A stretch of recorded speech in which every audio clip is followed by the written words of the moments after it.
Hello and welcome to our Principal Chairs live stream here with Gareth Davies, Principal Flute of the London Symphony Orchestra and author. Hi Gareth, nice to have you with us today. It's nice to be here. How are you, Camilla? I'm good, thank you. We've Good. got lots of questions for you from all of our viewers. hmm Um, and hopefully people that are watching will also type in some questions live and you can answer some of the viewers' questions too. So let's start with a question from Ira. Her question is, I'm in my last year of undergrad and no matter how much I improve, I have trouble believing and being confident in my sounds while performing. How can I play more convincingly in a live audition? Oh, nothing much there. I mean, if it's any help, there's this thing called Imposter Syndrome. Now, I'm no psychological expert, but I do know that many musicians seem to suffer from it. I mean, I've been principal flute in the LSO now for 20 years, and I still worry that I'm going to get found out, that I don't have the confidence to do things, and it's taken me quite a long time. I mean, actually teaching, because we should acknowledge that I did used to teach you for a while, so you should know that. But when I was teaching, you used to ask more questions than anybody else about the flute, and the number of times you'd ask me a question, and I think, oh, I don't know. Quite sure of what the right thing to say is, and I would go and look at a book and see what the efficient way of doing things.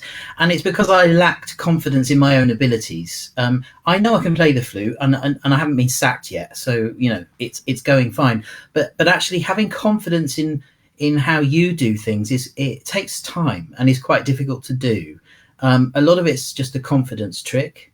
So I would say, you know one of my old teachers used to say to me that he could always tell what people were like when they walked into an audition. I think he actually said the way they got their flute out of the box, but hopefully you've already got your flute out of the box when you walk into the audition. But there's certainly a lot to be said for that.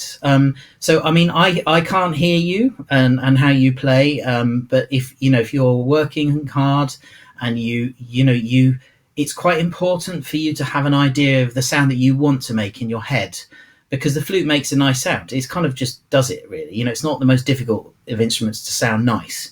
It's not, when you learn the flute and you're 10 or whatever, in your first lesson, you blow across the head joint and it does sound like a flute.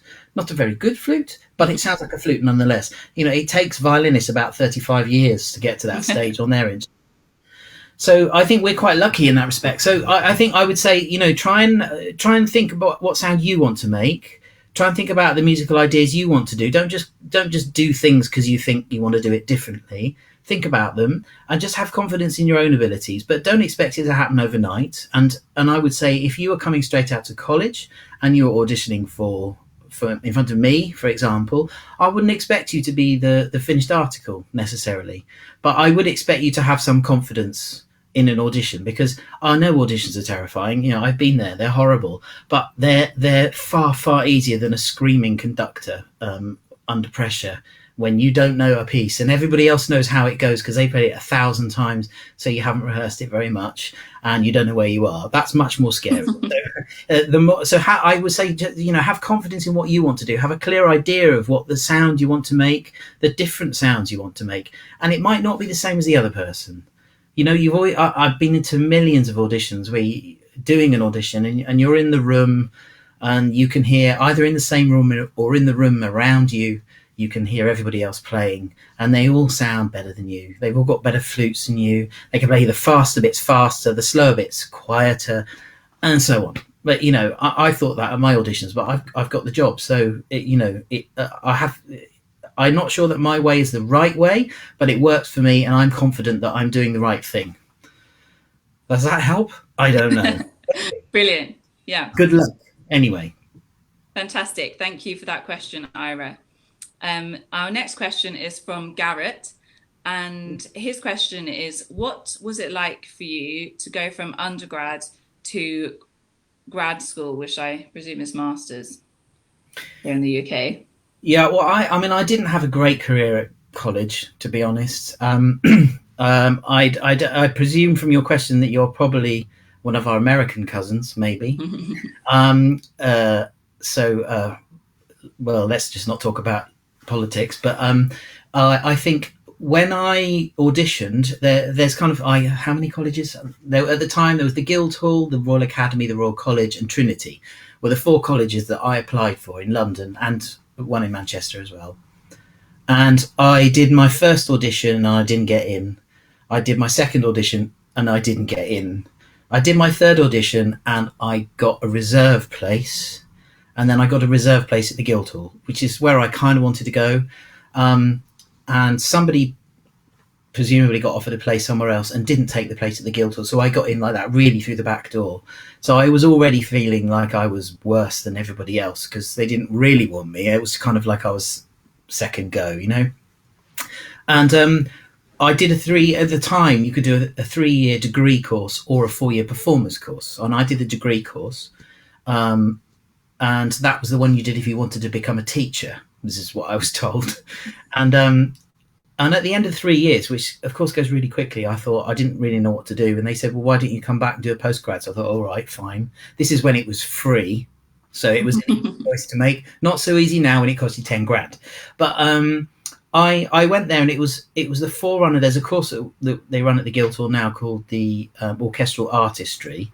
It was called something else back then, but it was basically you did a lot of orchestral work and you worked with players from the LSO and various other orchestras.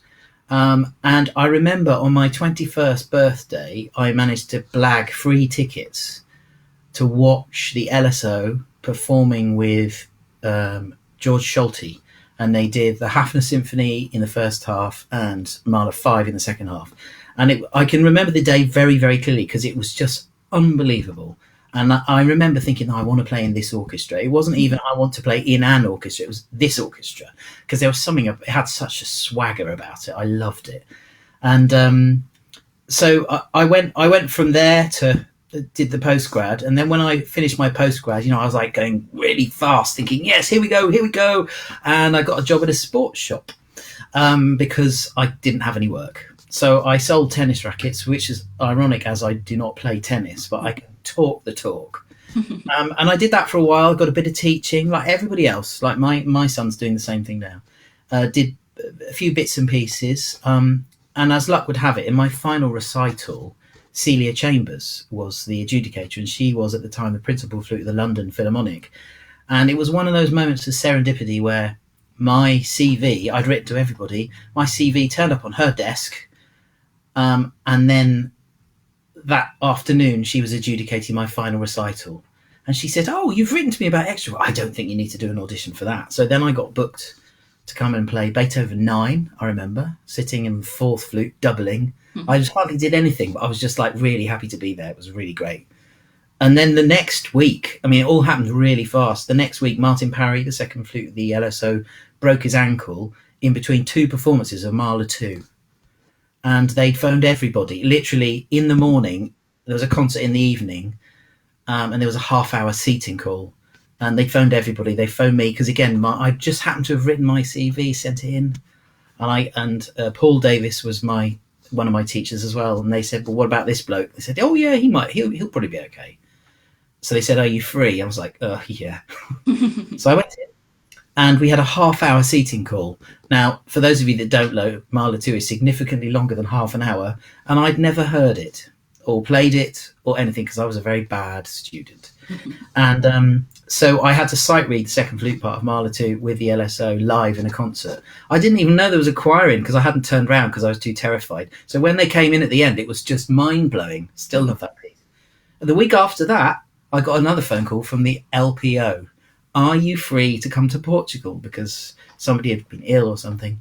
Yeah, sure. It's to play second flute. I said, yes, great. What's the repertoire? They said, it's Mahler 2. I was like, yes, I know that one. So, and then it kind of, gradually picked up. It was a long, slow process. Mm-hmm. And then the job, I auditioned for several jobs, piccolo jobs, any jobs that came up, and it was good practice. And then the job for the Bournemouth Symphony Orchestra came up, and I auditioned for that. And they gave me a trial, and I did a few weeks trial, and then they offered me the job, much to my surprise. I still think they probably made a mistake, but, nobody's noticed yet. So mine was quite sort of simple actually, although I've kind of truncated it slightly. That took quite a long time. And everybody has a slightly different story, but I would say keep, the important thing is not to give up, not to just think it's never going to happen after 6 months. It takes a long time for word to get around, but when one person gets you in an orchestra, once other flute players in other orchestras see that you've worked there, they think, oh, they're probably okay then. So then you get in and it gradually snowballs like that. Sometimes into a small snowball, sometimes just fight. Brilliant. Another question from Gareth actually now. What are the important factors when selecting a school, and what pitfalls can one avoid? Everyone has different goals, and for me, I want to become the best flute player that I can. Well, that's a good goal. That's all you can do, really. You can't be better than you can be. But I think that what you can do is immerse yourself in as much music as possible. I think the standard answer that one is supposed to give is you should go to the place that's got the teacher you want. This is exactly what I did at the Guildhall, and then 3 months before I joined, they left. So make of that what you will. It depends what you mean by school. If you actually mean literally which school, do you want to go to Juilliard or do you want to go to the Royal Academy of Music, then my advice would be they all have open days. I mean, most of them are online at the moment. I would definitely go. I certainly my son has just graduated in English, and I took him around open days around all sorts of places, and we had a definite idea of the place he really wanted to go. And actually, when we went there, it wasn't how it seemed at all. It was a very different kind of atmosphere. And we went somewhere else that we kind of thought we'll just go and have a look. And he ended up going there and loved it. So it's a good idea if you can possibly get there. It's a good feel, because even as you know, Camilla, the colleges in London all feel very, very different. They have different styles of teaching. They have different teachers. Some of them you'll have more than one teacher. So I mean, if there's a player you admire, and you think, I really like how they do things, then that's a good start. If you're going to say that to somebody, be prepared to back it up by having actually listened to them, rather than just saying, I love you're playing in that. Is it the LSO you're in, Gareth? I can't quite remember. That's not good. But if it's the school of playing, as in, the French school or the Italian school or the American school, I don't really know in that sense, because it's very fashionable to sort of say all orchestras sound the same. Well, that's bollocks. Oh, sorry, I shouldn't say that, should I? It's rubbish. They don't all sound the same. I'm sure they sound more similar than they perhaps once did, because we can all listen to each other. But you only need to listen to, a Czech orchestra playing Dvorak, and then listen to an English orchestra play Dvorak. Similarly, if you want to listen to the Berlin Philharmonic play Star Wars, and then go and hear the LSO play Star Wars, it does not sound the same. There's a different, even within the orchestras in London, there's a different approach, there's a different pitch. It's just a different way of playing. I mean, I've played with most of the orchestras in London, and it's not easy to just leap in and go, oh, this is how I play, and it doesn't fit. So it's quite a difficult thing to do. So, I mean, I would say listen to as many, look at who is teaching at these places, see what the deal actually is, because quite a lot of places will have some fancy names on there. And then when you actually ask for lessons with them, the answer will be, oh, no, not until you're in your last term as a postgrad. And then you can have one or something like that. So, I think a teacher who's there who will really teach you is the best thing. And the other thing I would say is don't just listen to flutes. Please don't just listen to flutes. I hear too many people just play the flute all the time. And the best thing about playing in the orchestra is you play with all the other woodwind instruments, with the strings, with great singers, with great pianists. Listen to all sorts of things. That's been the greatest pleasure for me in my musical life, has been playing with people who don't play the flute. No offense to people that play the flute, obviously. But, it's lovely to play with other instruments. So listen to them. Mm-hmm. Listen to singers. You want to know how to phrase on the flute? Listen to a singer. It's that simple. Brilliant. Thank you for those questions there, Gareth. Thank you, Gareth. Though, obviously. If anyone who's watching has a question for Gareth, don't forget you can comment below the Facebook video, and your questions will come up for Gareth to see and answer today. In the meantime, we have another question. We have a question now from Ron. And he says, I enjoyed your recording of the Nilsson concerto. Do you have any tips of how to handle the allegro third movement of the Walter Piston Flute Sonata, which is a technical and articulation toughie? Thank you. The Nilsson, yes, I recorded that last century now. I remember recording it because it was about 3 weeks after my son was born, and my car wouldn't start in the morning, so I had to push it and like bump start it myself. And when I turned up to record it, I had oil all over my hands. My son is just about to be 24, so that's how long ago it was. In terms of the piston, no, I don't have any tips. I've never played it. But what I can tell you is I would say that anything with articulation. I recorded a piece last year. Tim has just said hello from Brno. Hello. Because I recorded a concerto there about 2 years ago by Douglas Kneans, spelled Knehans. I think I was teaching you at the time because that's when my hair started falling out. It was the most difficult piece I've ever played. You just listen to it, you look it up. It's on Spotify and other sources. It's the most difficult piece I've ever played. And when he asked me to do it, I looked at it and I actually seriously thought, I don't think I can do this. I mean, if I had unlimited hours, then yes.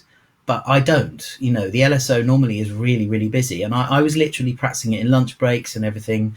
I'd take 2 pages and stick them to the wall and put earplugs in. And it was really difficult because it was lots of up and down between the registers, and it was lots of it was tongued. I think if you're doing articulation, don't just think it's either on or off. There are many, many different ways to tongue a note, and use them all. Think of the style of the music that you're doing. Should it all just sound like a hammer hitting a nail on the head, or is there a bit more subtlety? I think whenever you're doing tonguing, long periods of tonguing, we're about to do Midsummer Night's Dream again next week, and I always have to kind of gently warm up into it, not to learn the notes, but because your tongue, all the muscles that move your tongue, you don't use them a lot. Certainly in this country, everybody learns to double tongue when they do the Poulenc sonata, those 2 bars in the first movement. That's when everybody learns to do double tonguing. They learn that 2-bar phrase and then they stop, and people don't do it again. And the trouble is, it's like it's like training and just doing the 100-meter sprint. It doesn't matter if you're the world record holder. If you've got to run 200 meters, you'll just fall over exhausted. Or if you have to run a marathon, you can't do it. So you have to be able to expand the way your muscles work. So I think it's really important when you're practicing things like that, not to start at the beginning of the movement and try and get all the way through the end. Sort of divide it up into sections, find which bits you can do, and then gradually build up your stamina. The stamina of your tongue is really important, because I think it's something that lots of people don't always do. They just sort of think, it'll be fine. You all start off going, and by the end it's like, and just sounds like you've had too much beer or something. So I think it's really important to do it slowly. Learn how to do it slowly, because if you can't play it slowly, you're never going to be able to play it fast. So I hear too many people just bashing through it. And there was somebody, I was at the Galway Academy last summer, and there was somebody playing a piece, which I won't say, because several of them played it, and it was really fast. And they were playing it in front of Jimmy, so they were terrified. Of course they were. I mean, you would be. But they were playing it, and they kept on going wrong on the same. It was a sort of chromatic-y thing, and there was a little turnaround where it went down and then went back up again. And they came off it every single time, and they kept on banging their head against a brick wall.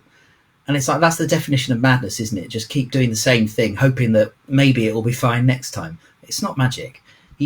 They probably, I will guess that they probably played it over and over and over again and kept on going wrong in the same bit, and you gradually learn it like that. And they could have actually practiced one 4-note motif a few times, and they got that bit right, and then the whole phrase would have been right. So I found, because I don't have much time to practice because of the schedule, I got really efficient at it. And I will look through, when we have I don't know, I can't even think of it now. Oh, let's say classical symphony. If the classical symphony comes up, I have to practice it. I've played it lots and lots of times, but I have to practice it. But I don't just start at the beginning and play all the way through. I know exactly which bits are the bits that I cock up every single time. And I practice those bits. I don't practice the rest of it. It's fine, you know? The slow movement's fine. But I don't need to particularly practice that. But the fast sections, you all know which bits you find difficult. And that's it. So for the piston, I would say exactly the same thing. Practice it slowly. Find the bits, be ruthless, listen to yourself, record yourself on your phone, stick it on the stand, play it through, and you'll hear the bit you can't do. You'll hear it straight away. And practice that bit rather than just killing yourself constantly. Fantastic. We actually have a live question now from Giovanna, and she asks, From Stockholm. Pardon? From Stockholm. Oh, yes. Yes, very nice place, lovely place. She says, how usual is it for an orchestra to arrange a pre-audition? Now in the time of Corona, you send only one short video with 2 orchestral excerpts for the pre-audition. What are the things that the jury is looking for? Oh, that's interesting. Okay. Well, I don't know about pre-auditions because that's not something we've done at the moment. You know, we're a bit behind in Britain in so many ways. So we're actually not doing any auditions at the moment because lots of people come from all over the world, and obviously we're just moving up through the tiers so that we become the best world-beating Britain at having the most dead people and people with the virus. So we're not doing that at the moment. But I would say so they ask you to do one video with 2 orchestral excerpts. Okay. It depends. If you're talking about something specific, if you could tell me what the excerpts are, that might be quite helpful. But if you don't want to do that, because then everybody will know what we're talking about, then that's fine. But I mean, if I had to ask 2 excerpts, I would be asking for really basic things, because I hear lots and lots of, and not just flute players, but you know, oboe, clarinets, bassoons. I hear lots of people that can do really good auditions and they play really well and they've won competition after competition, and everybody tells me they're amazing. I think, okay, that's great, and they are brilliant players of their instrument. But that's not what you're looking for in an orchestra, particularly. That's kind of a given that you have to be really good at your instrument. That's why you're auditioning to be in. What I need to know is, are you good at playing with others? Because there's no point in playing something if to get excitement you rush, because you might do that in your solo piece and that's fine, totally valid way of doing it. But imagine if you're playing the classical symphony again, but you want to make it sound more exciting, so you start rushing and you finish slightly ahead of the rest of the woodwind section. That's no use whatsoever. So I will check. I want to hear a good pulse. So to make sure that you've got a good steady rhythm, I want to hear your intonation. So quite often a really good excerpt is something like Leonora 3 Overture, because you have that annoying bit of the pulse, you know, where it goes from the main tempo into the triplets. The number of people that, I don't know, they suddenly like kick their metronome and move forwards. It's bizarre, and you can't do that because you don't always get the pulse from the conductor, and that's all I'll say. And the same as the intonation, you know, that long first note and then the scale goes down in diminuendos. Most people get flat on it, and unfortunately you're playing it with the first violins and they are sharp all the time, so you just can't do it. And when you're listening for that in an audition, you can hear it straight away. I would say don't just listen to the excerpt, but listen to the whole piece. You've got time to do it. It's easy to do it now. There's no excuse not to have heard it. You know, people saying, "Oh, I couldn't find that particular bit in Rosencavalier." Well, that's because you got bored after 10 minutes, probably. It's there, you know, it's there. If you can't find it in your excerpt, but look it up in the score. It's all online. Know the piece, know what's going on around where you're playing. And just because it's an excerpt, it doesn't mean it's a flute solo.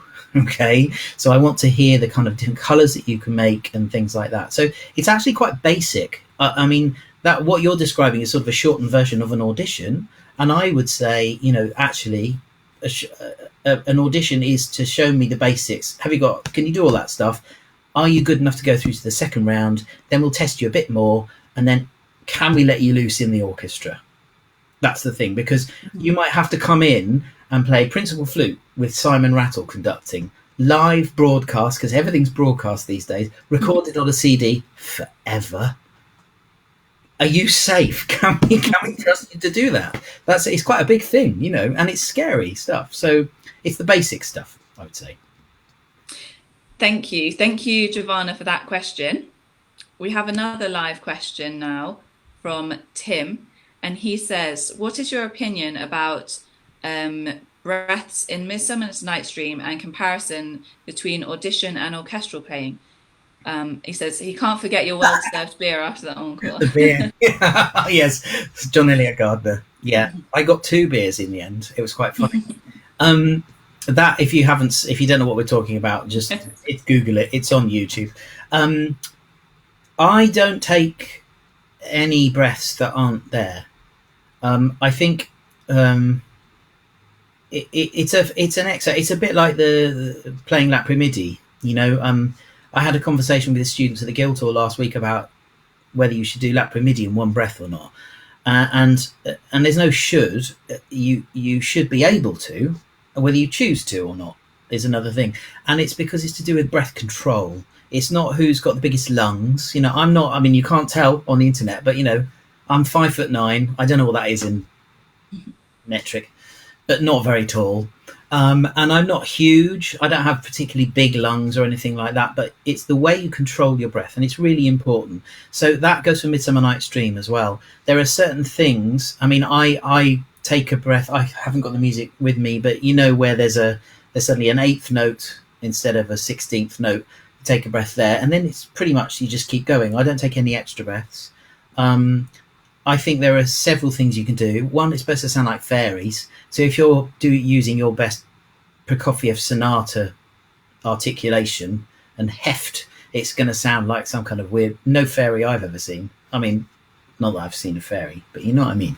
So if you're going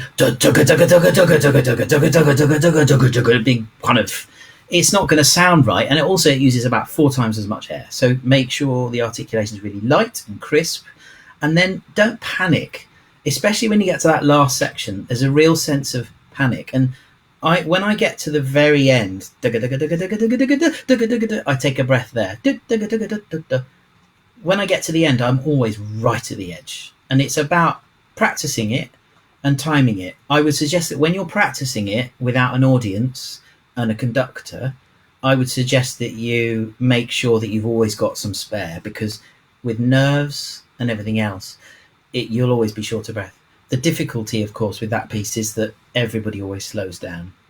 So even if it starts off at the speed you really like it, it very rarely keeps going, with the exception of John Elliott Gardner, who actually seems to get faster, which is fine because it's easier faster, isn't it? So, there you go. And he also asked, do you think there's any difference between how you should play it in an audition and in a concert?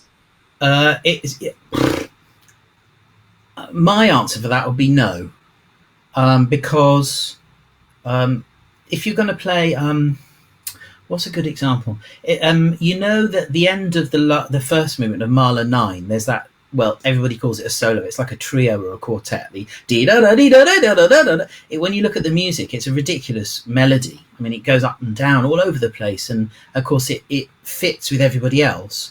And actually, it's got a huge dynamic range, and it does sound. It's kind of mad. It's a mad piece of music in many ways. But when I'm listening to a player play it on the panel, in my head, I'm hearing what's going on. And I know those bits where you just need to not rush your semiquavers, because the French horn always takes a bit more time on his triplets. And then there's that bit where the piccolo always slows down. So you've actually got a little bit more time. I can kind of sense when somebody's played it in an orchestra, because you'll feel that natural ebb and flow that always happens. But if somebody's just learnt the notes and they just play it like that, then you might think, well, I've got to play that because that's how it's played in an audition. Personally speaking, and I can't make a blanket rule for every flute player in every orchestra.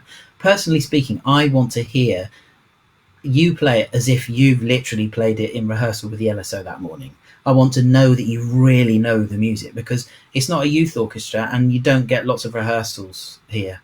So, you can't learn the pieces in the orchestra. You have to know exactly what you're doing before you get in. So should there be a difference between the way you play in the orchestra and the way you play in an audition? I don't think so. Not really. No. Mhm. If it says loud, I want to hear it loud. I don't want to sit there going, well, their loud's not loud enough. We'll never hear them, and their quiet's too loud, so they'll always stick out. I want to hear the whole package. Fantastic. Thank you for that question, Tim. Another live question now from Melissa. She says, thank you for the interview. When and how did you start networking? I'm about to graduate with my bachelor's in music and the future seems a little concerning, especially now with the pandemic. What are your recommendations as a performer who wants to continue pursuing a performance career? Yeah, well, I mean, I don't. It's funny because it wasn't called networking when I was a kid. It was just like, who you knew. And I mean, I think that the contacts you make at college are always important. I mean, I still play with people now, but it's very few people I was actually at college with that I work with, but lots of them are around and about. It's a fine line, isn't it, really? Because you don't want to be that person that keeps on pestering people saying, can I have a lesson? Can I have a lesson? And I also, one thing I would definitely advise against is when a job appears, let's say the second flute job of the London Symphony Orchestra is to be advertised at some point in the future, which it will be. If suddenly I get an email or a friendly Facebook message from somebody going, I've always loved your playing, can I have a lesson, please? My first question would be, are you applying for the second flute job? And if the answer is yes, then I would say, no, you cannot have a lesson. Because I've been here for a very long time, and I don't think it's fair to, personally speaking, I don't think it's fair to suddenly start going, it's too easy then on a panel to go, but I gave her a lesson, she was much better. He played really well when I heard him. And of course that does sometimes happen. But it's a difficult one. I mean, the future is, funnily enough, is a bit difficult to predict at the moment, isn't it? I don't have any pearls of wisdom to help with the way the situation is now. My son is a trumpet player, and he graduated the year before last, and he was working, plays in the West End, does bits and pieces, and of course that's all stopped as well. And it's difficult to know what to say, because my natural reaction as a father and as a teacher would say, don't worry, it'll all work out soon. But here we are 7 months later, and life is still nowhere near normal. I mean, we're quite lucky in the LSO. We've actually been doing some recordings. I have been recording a Christmas concert today. Here's my tinsel with the LSO, which will be broadcast. And some of you will have seen some of the things we've done.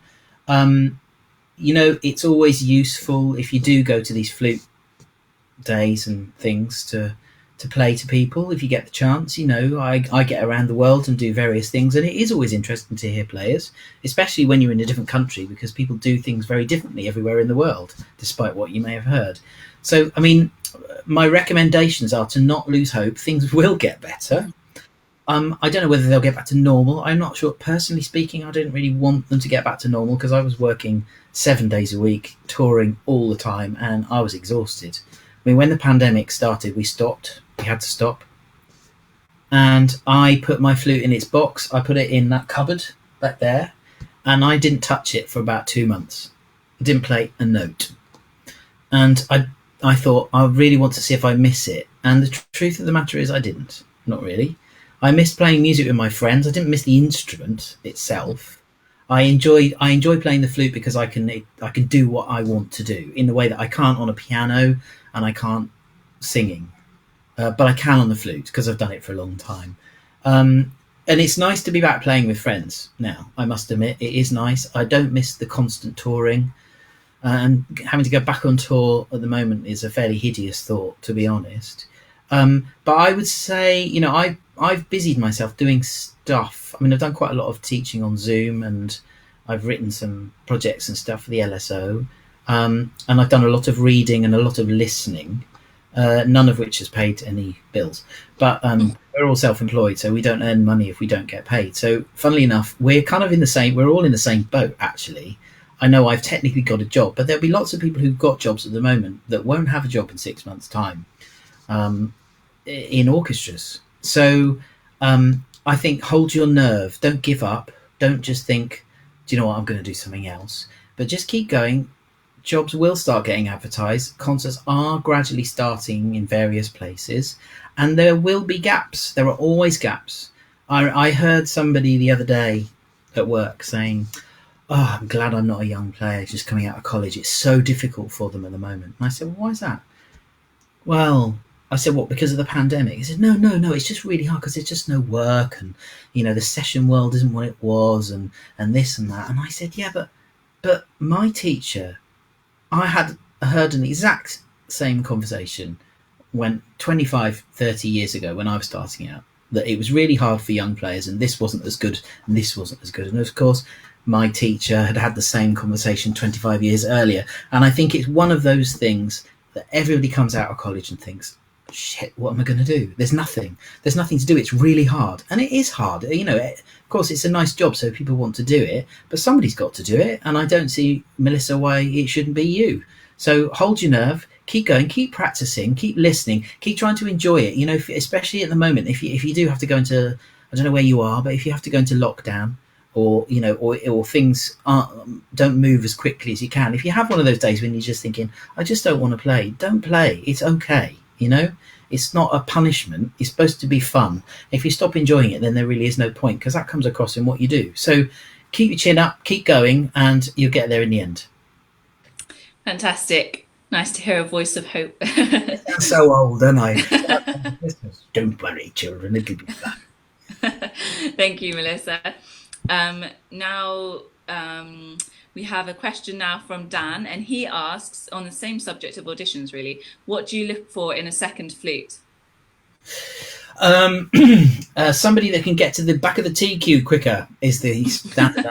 That's not true. It's interesting.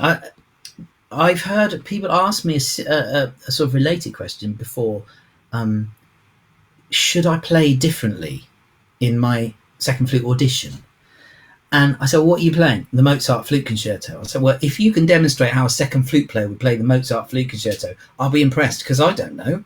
You playing the Mozart Flute Concerto. If I was ill and I was playing the Mozart and they said, second flute player, you're going to have to play it tonight. Okay, but I'm going to play it like a second flute. Well, that's what that means.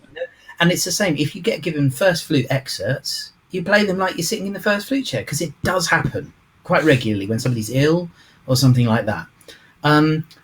If you're playing, what I'm looking for is somebody I can get on with. I had, when I was in Bournemouth, I had to choose a new second flute, and it was a choice between two people, and they were both, I would have been very happy with either of them. They were both really good players, but one of them was really nice. She joined the Cake Club, which is a big social event in the London Symphony Orchestra. Everybody liked her. She was really friendly, and she was a really great player and very supportive. And the other one, every time we had a break, didn't want a cup of tea, which is fine. You don't have to drink tea. I know we're British, but, just it's the social aspect of it. And she always went off and read the newspaper somewhere else. And one of my colleagues, who's no longer with us, but he'd been there a long time. And I said, I don't know what to do. And he said, you might have to sit next to them for 25 years. Get the one, if you can't choose on playing, find somebody you get on with, which was really good advice. You don't have to I don't have to have them as my best friend. I've got on with all my second flute players I've ever played with, and I've been more friendly with some than others, but I've not been not friendly with any of them. But I think in terms of personality, that's very important, because we spend a lot of time. It's like being with family all the time. We travel around the world. You often sit next to each other on planes and stuff like that. So you've got to get on. But musically, I want somebody who can be really flexible, because I don't just churn out the same stuff. I hope I don't anyway, every day. And I want somebody that can pick up on the little signals that I'm giving off. So an obvious one, if I don't always, I can play with a lot of vibrato, but I don't use it all the time. And depending on what we're doing, I will bring it in and out, change the speed of it, depending on the repertoire. I don't want to have to tell the second flute to stop playing with vibrato. I expect them to listen and know what I'm doing. And that doesn't just go to what I'm doing, but what the piccolo player is doing, what everybody around them is doing. So the most important thing about your flute is not the head joint or any extra bits you put on it, or whether you've got gold bits or diamonds on it. It's your ears. They're the most important thing. So I am looking for a second flute player who has got really good ears and can follow me like a hawk. So if I decide to do, if we rehearse something one way and then I suddenly decide to double dot something because I think, oh, that sounds cool because I'm in a flippant mood or something, I want them to go with me. And you kind of need to predict it. So you kind of need, I think the job of second flute is much harder than principal. I mean, playing those solos is easy. You learn the excerpts. Any idiot can do that. But following the idiot, that's the difficult job. Brilliant. A question now from Kathy. What are the 3 most fun and the 3 most challenging aspects of life in the London Symphony Orchestra? Oh, crikey. Can we turn off the internet for a bit? Do you want the real one? No, the 3 most fun. Okay. I do have lifelong friends in the orchestra and I work with them, and I've had some good times and bad times in the LSO. Really, really great times, really bad times. And my friends are still there, and there'll be people I will be in contact with till the day I die. It's like you spend so much time with them. They're great, and they keep you grounded as well because there's a lot of banter that goes on all the time. I think when I was offered the job, as I said to you earlier, when I saw the LSO play on my 21st birthday, and when I was offered the job, I was with Dan Jemison, who was the principal bassoon in the Bournemouth. He was at college with me, just on a postgrad, because he went to Oxford, I think, because he pretends to be clever. And he's now the principal bassoon in the LSO as well. So we followed each other. Well, he's followed me around my career. And I was possibly in the pub with him at lunchtime in a rehearsal, and my phone rang. And it was the chairman of the London Symphony Orchestra. I'd been on trial for a couple of years, and he said, we'd like to offer you the job. And I was like, I don't think I said anything. I was just, you sure you phoned the right person, And he said, but I expect you want to think about it. I was like, okay. And apparently he went and told the woodwind section that I was going to think about it. So I didn't need to think about it. But at the time, this was in 1999, Prince's favourite year. And it was just being announced that the LSO was going to be recording the soundtrack for the new Star Wars films. That's the second 3 of the 7,000. And when I was a kid, I was a really, really big Star Wars fan. I basically wanted to be a Jedi. And so this has been in the newspapers that are going to make more Star Wars films. It was amazing. It's hard to believe kids now, but we used to get excited about new Star Wars films. And there hadn't been any for 30 years. And suddenly there's these new ones. I was like, oh, it's amazing. The LSO's doing it. That's brilliant. He said, and the chairman said, do you have any questions? I said, yes. Do I get to be in Star Wars? And he said, yes, you do. I said, great, I'll take the job. Which is good. And I did get to be in Star Wars. And I have to say, for me, that was one of those things where I was just like, oh, I'm playing this. And John Williams is up there and we're playing Star Wars. And then all of a sudden, there's the last one. Oh, hang on, it's up there. That music there, that's the final credits of Star Wars. What was it called? Revenge of the Sith, episode 3. And that was the one that joined up the old films with the new films. So we're playing all this amazing Star Wars music, which of course we didn't know because it was all new. But then all of a sudden you get Darth Vader's theme tune and you'd be playing it and going, oh my God, I'm playing Darth Vader's theme tune. And there's Princess Leia. And it was just really, really cool. And my boys were like about 7 and 8 at the time. So they basically told everybody I was in Star Wars. Quite funny. There's that. I've had so many great things. One big highlight for me was playing with lots of our kids that we work with from the East London boroughs in our Discovery education programme. And we played with them at the opening ceremony of the 2012 Olympics in London. Remember when Britain was a great, cool place to be and everybody got on? That was amazing. I mean, we had little earpieces in and there's all these little kids and we all had to wear tails with baseball boots on, keeping it real. And it was one of those moments where I opened my eyes and I looked around this thing thinking, I've got to try and remember this, because this is really one of those things you tell your grandchildren about, you know. It's really cool. And we've got it on DVD, so there we are. I mean, the worst things are the schedule is brutal. I mean, it's really brutal.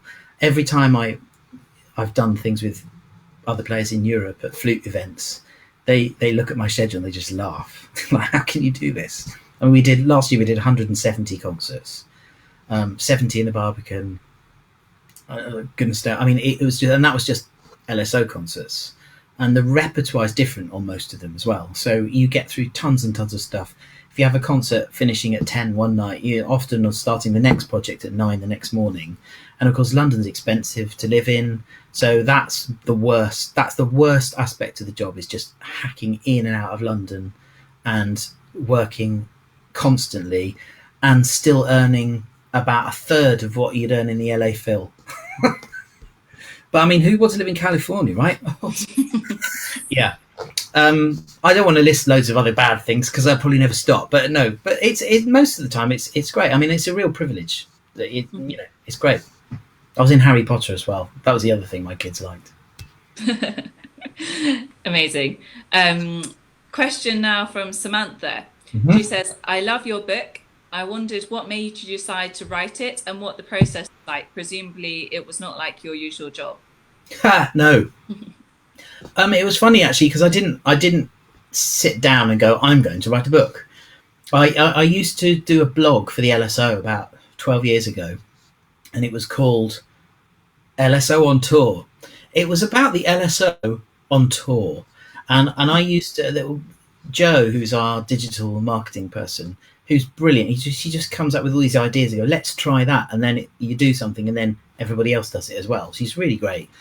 And she said it would be good to have a blog because we were in the Barbican for 6 months of the year, but the other 6 months we'd often be around the world. So we'd have this regular audience in London who would just disappear, and they'd be like, well, what should we do now? Well, let's watch Netflix or something. And so she said, well, she got some players to write a blog, and when we went away, just describing what we were doing and stuff like that. And everybody had a go at it, and I just carried on because, as you may have noticed, I've always got something to say. So I started writing, and you described the concerts, and it was at a time when Valery Gergiev was our principal conductor, so things were quite fiery and hectic, shall we say. So there's always a lot to write about. And I was just writing this blog because I'd never written before, and it was the anniversary coming up of the sinking of the Titanic, and I knew there was this apocryphal story about the LSO, that the LSO was supposed to go on the maiden voyage of the Titanic to go to America, but they didn't go for some reason. And it was such a cool story. I thought, I've got to find out if this is true. And I remember, because the managing director, I told her I was looking into it, and she said, well, don't disprove it because it's a good story. And because the thing is, the LSO did go to America in 1912, but they didn't go on Titanic. And anyway, I thought I'd just look into it, and we were actually going to New York exactly 100 years after this first trip. So the LSO was the first European orchestra to ever visit America. And I thought it would be a nice little, roundup that we could actually do. And I happened to mention this to our archivist, and she had this whole... she said, well, it's really funny. And she came out with this diary, which was by the timpani player of the LSO, and it described this trip around America. And I thought, well, that's pretty cool. And I read it, and it was just like my blog. It was moaning about the food, moaning about the hotel, moaning about just about everything, really. And so I thought, well, this would actually be quite good. So I wrote blogs, and I wrote more blogs, and I wrote more blogs. And then eventually it got so long, I thought, right, well, I'm just going to keep going. So it became so long, I actually put it in chapters. So there'd be just everything fell into place. And there were these chapters where he'd moan about the food. And I thought, okay, well, yeah, we moan about the food because, you know, when you think, oh, great, we finished the concert, let's go and get something. And then the restaurant goes, poof. You're like, oh. And this guy in his diary had described how the train, because they were put on a train, I don't spoil the whole story, but they were put on a train to travel around with no food, and it stopped at a station, and that all these, well, there were 90 men and one woman in the orchestra, and they all ran off into the shop and stripped the shelves, so much so that the man who owned the shop got his gun out. And I thought, I mean, that hasn't happened to us. But it was a really good story, and it was one of those things where he mentions this really bad review of the concert in the New York Times. Said, "Oh, they said I beat the timpani, and I sounded like a metal panel beater," and he was really rude. And I thought, I wonder if you can find that review. So I went to the New York Times archive and typed in the words that he'd used, and it came up. There was the review from 1912 on the internet in my house in Surrey, and I was like, "This is cool." So then, you know, it just snowballed from there. And I sent it off to various publishers who all said, nobody's going to be interested in this. And I didn't know what I was doing. I'd never done it before. But I sent it to Elliott and Thompson, my publisher, and they published Classic FM's books. So I knew a book about an orchestra and classical music wouldn't scare them. And they phoned me up and said, "Oh, we really like your book. When do you think you'll finish it?" I said, "Well, I finished it." She said, "Can you send it to us?" I said, "Yeah, well, what, do I email it?" She said, "Yeah, just email it." So I was literally, actually, funnily enough, at the 2012 Olympics, I was backstage in the Olympic Stadium emailing my manuscript off my phone to the publishers, and about a year later it came out, and it was just, yeah. So I'm slowly working on another one, but, you know, it takes a while. No more diaries either, so it's a little bit different. Any clues about what the next one is going to be?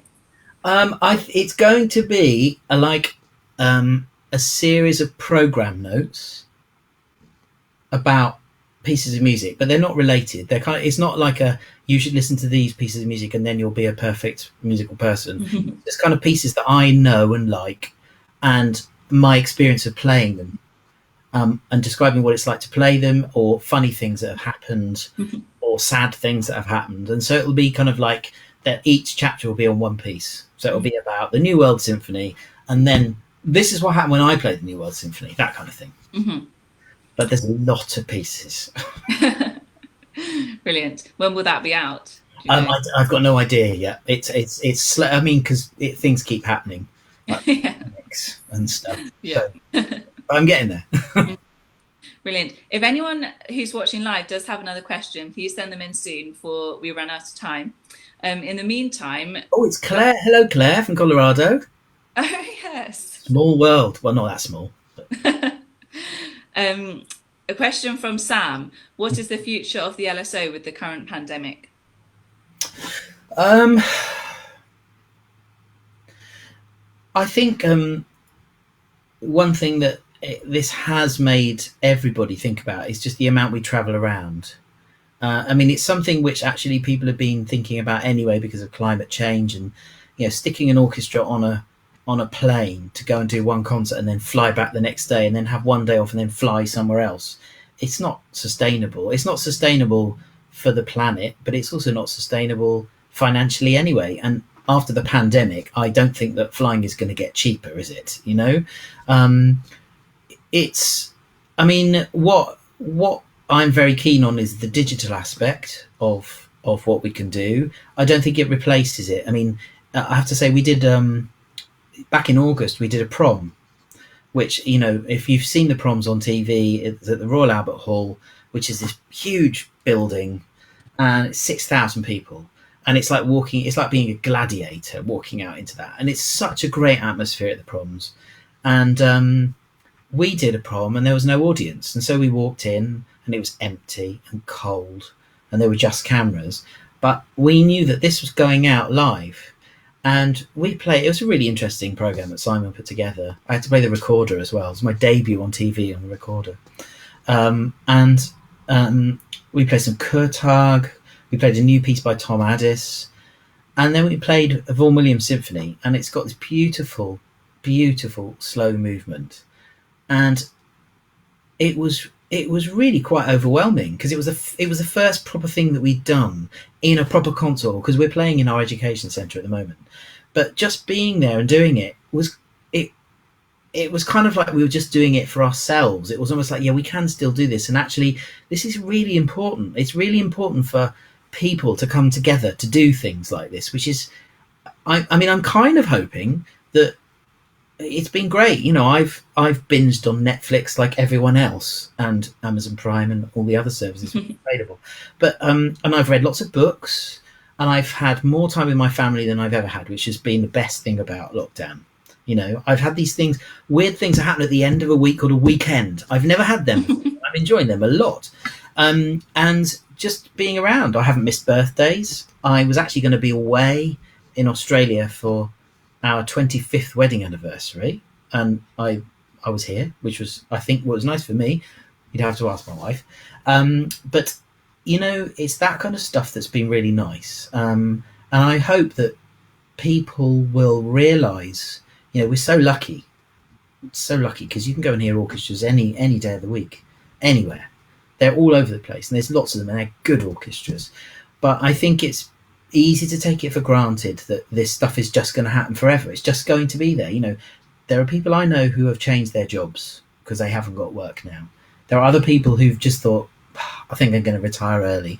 Other people who now have to do something else because their career is going to finish. And I think that when it does come back, when we can do live concerts, I think that people are going to cherish it even more. And it's not just orchestras, it's, you know, it's the theatre, it's all of the arts, because, you know, lots of people in government will tell you that it's, you know, it's not valid or it's not important. And in actual fact, I think for everybody's mental well-being and their spiritual well-being, and just, you know, about being human, it's so important to get together as a group of people on stage with another group of people watching. And I think that when you go to your first orchestra concerts and you hear something, prepare yourself. You know, I would take the hankies, because I hadn't realised, you know, having said I didn't really miss it, I was completely unprepared for the overwhelming sense of just the sound that comes from an orchestra in full flight. It's just, you could feel like you could almost touch it, you know. It's amazing.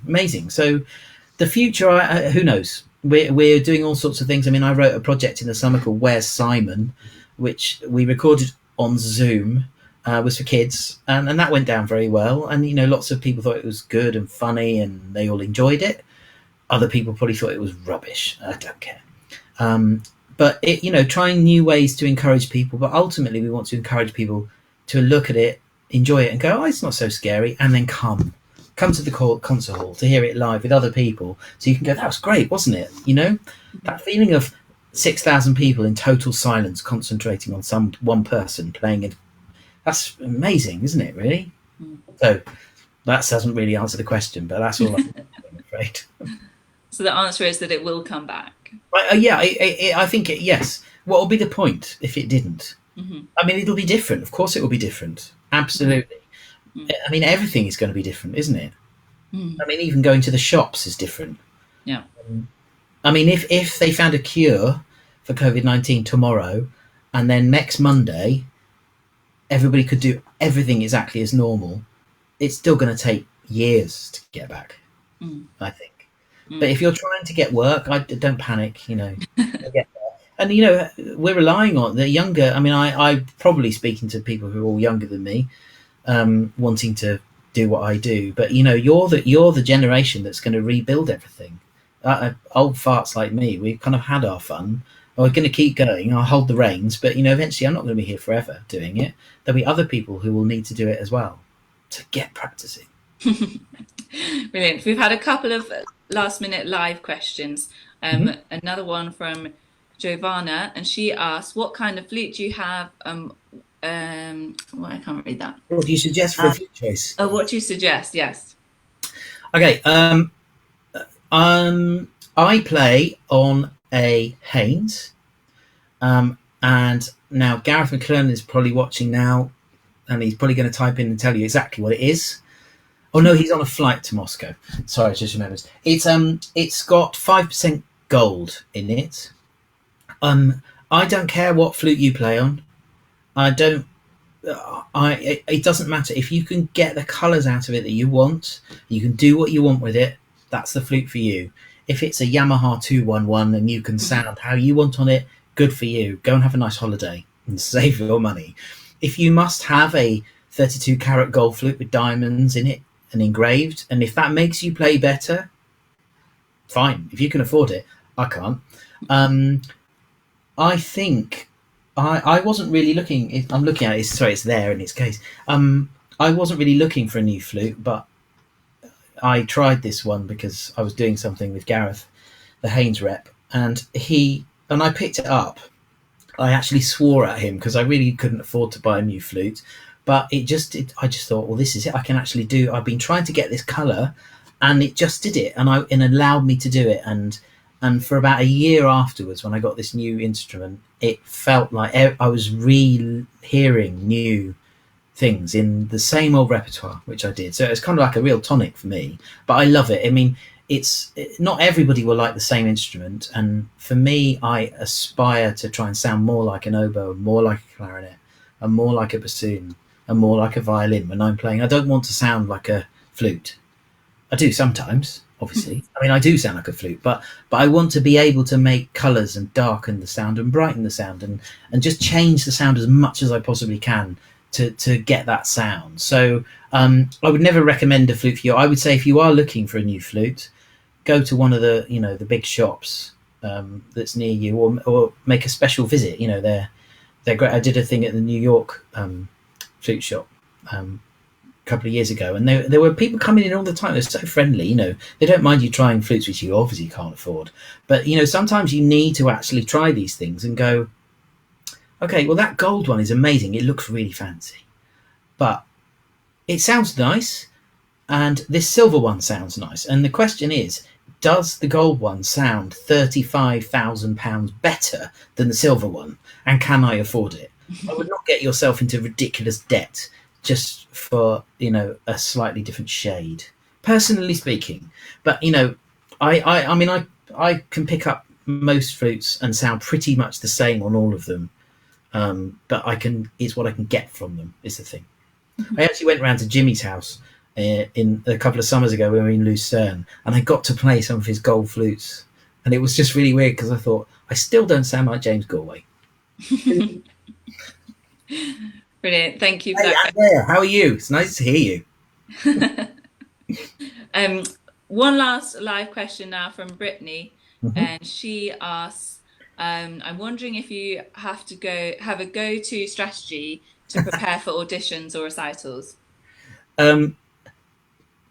No. I don't have a strategy. I'm really sorry. I get really, really nervous. I don't think I look it. You wouldn't particularly notice, but my nerves go straight to my tummy. I always have a really funny tummy, so I always have to force myself to eat stuff. That's what I do. So it's actually quite. I find that quite difficult. So lunchtime recitals are always good because then I can eat later. But I don't really have a strategy. I mean, I try not to obsess over things because I'm the one thing that I have in my job is actually I'll get through repertoire really, really fast. So if something goes wrong, or things happen all the time. It's more difficult now. Things are filmed a lot. I mean, everything we do is online now. But if things go wrong, I just move on to the next thing. Shit happens, I believe is the phrase, and it's not brain surgery. Nobody dies when you play a wrong note. So fortunately, I hope I'm not aware of anybody dying when I've played a wrong note, so it doesn't really matter. You do make mistakes, but I don't have a strategy. No, I just try and keep as calm as possible, but I'm also feel there's a fine line between that nerves and excitement as well. Depends what I'm playing. It's tricky. Fantastic. Thank you, everybody, for your fantastic questions this evening. And thank you, Gareth, for all of your amazing advice. Pleasure. And for answering those all so thoroughly. Thank you to everybody who's watching. And that's all for tonight. So see you, everybody, soon. Bye.